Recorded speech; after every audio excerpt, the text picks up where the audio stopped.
ना कसे आहात सर्वजण. आत्ता मी एक रील बघत होते. मी पहिली पण बघत होते. ते नाशिकचे मुलं आहेत. त्यातलं महेशचं आता शुभमंगल झालंय वाटतं. आणि शुभमंगल झाल्याच्या नंतर त्याचं मला असं वाटतं अरेंज मॅरेज झालं त्याचं. त्यांनी ठरवून लग्न केलेले. पण त्यांनी जे रील टाकलेले आहेत ना, त्या इतक्या मस्त आहेत ना, की असं वाटतं खरंच लग्नानंतर असंच प्रेम असावं एकमेकांमध्ये, नाही का? हल्लीची मुलं फार हुशार पण आहेत हां का.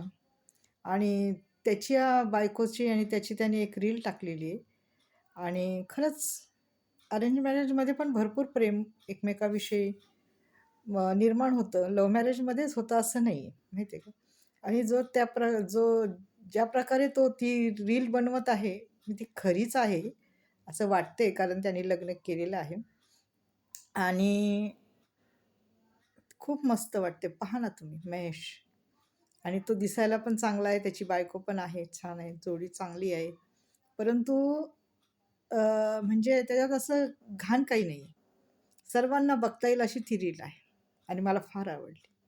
लग्नानंतर एकमेकाबद्दल असणारी ओढ, प्रेम हे त्याच्यामधून दिसतं आणि खूप मला आवडलं. महेश खूप आवडला हां तुझं ते बायको संगतीची रील खूप आवडली मला.